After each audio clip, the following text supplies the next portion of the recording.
اور ہم نے داؤد علیہ السلام کو اپنی طرف سے بڑی نعمت دی، داؤد علیہ السلام کو پیغمبر بنا دیا۔ یہ داؤد علیہ السلام کے قصے میں بھی اور لقمان علیہ السلام کے قصے میں بھی کچھ بات بھید کی ہے، آپ قصص الانبیاء میں پڑھ لینا، میں یہاں پر وہ بات کو بولنا نہیں چاہتا کہ کیا ہے۔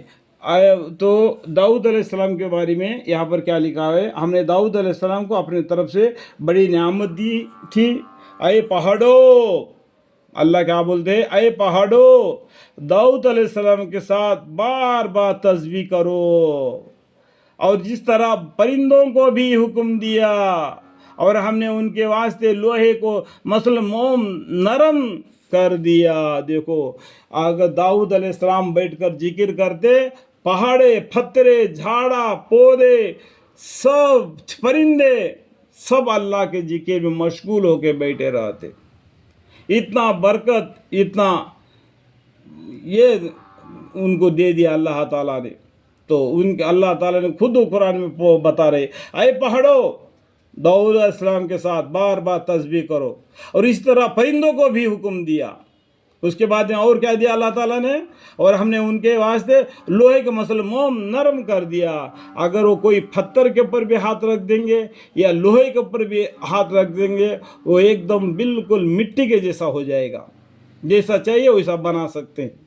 جب وہ ہاتھ لگانے پر۔ اس لیے بڑے بڑے دیگا، بڑے بڑے دیگچا بنا تھے۔ آپ اجمیر شریف میں جا کے درگاہ شریف میں دیکھو، وہاں پر جو کھانا بناتا ہے کتنا بڑا لوہے کا ہے، آج بھی موجود ہے، کتنے سالوں کا بنا ہوا ہے، ایک نشانی ہے ان کے لیے۔ آپ کو میں اشارہ کر دیا، اور یہ حکم دیا کہ تم پورے ذریعہ بناؤ، یعنی اس کے لیے کیا کیا کرتیاں، لوہے کے کرتیاں بنا لو، لوہے کے ایک ہاتھ میں آڑ بنانا، لوہے کا تلوار بنا لینا، تاکہ تم کو لڑائی میں کام دے، ایک ہاتھ سے اپنا بدن کو بچاؤ کر سکے، اگر کہیں لگ بھی گیا تو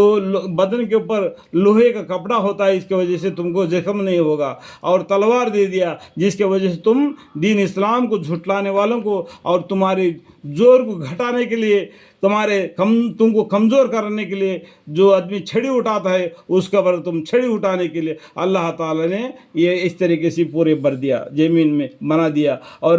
کڑیوں کو جوڑنے میں اندازہ رکھا، اور تم سب نیک کام کیا کرو،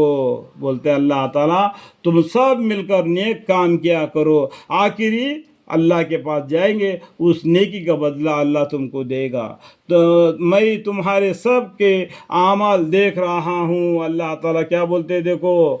انی بما تعملون بصیر، میں تمہارے سب کے اعمال دیکھ رہا ہوں۔ سورہ محمد میں ہم پڑھیں گے، وہاں پر بھی لکھا ہوا ہے تمہارا زمین پر چلنا پھرنا رہنا سہنا تک کا اللہ تعالیٰ خبر رکھتے۔ تم کو ایسا ہی پیدا کر کے زمین میں نہیں بھیج دیا، اللہ تعالیٰ تمہارے لیے رزق بھی رکھ دیا، تمہارا چلنا پھرنا رہنا سہنا تک کا خبر رکھتا ہے، تمہارے سب اعمال کو اللہ تعالیٰ جانتا ہے۔ اور اس کے بعد میں بولتے ہیں، اور سلیمان علیہ السلام کے لیے ہے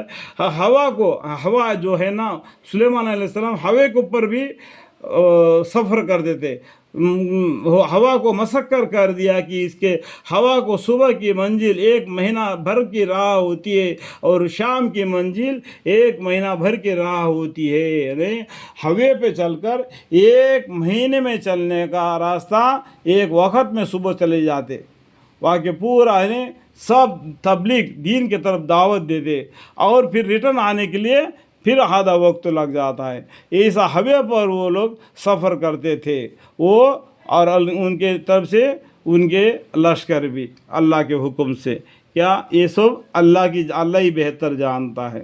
کہ وہ کس طریقے سے سفر کرتے تھے۔ 1 مہینہ بھر کی راہ ہوتی ہے، اور ہم نے ان کے لیے تانبے کا چشمہ بہا دیا، دیکھو تانبے کا چشمہ بہا دیا ان کے لیے ان کا شہروں میں، یہ اللہ کے طرف سے انعام ہے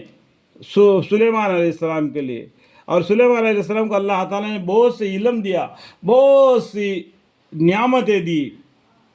لیکن کل قیامت کے دن اس کے بارے میں تم کو پوچھ بھی نہیں ہوگی۔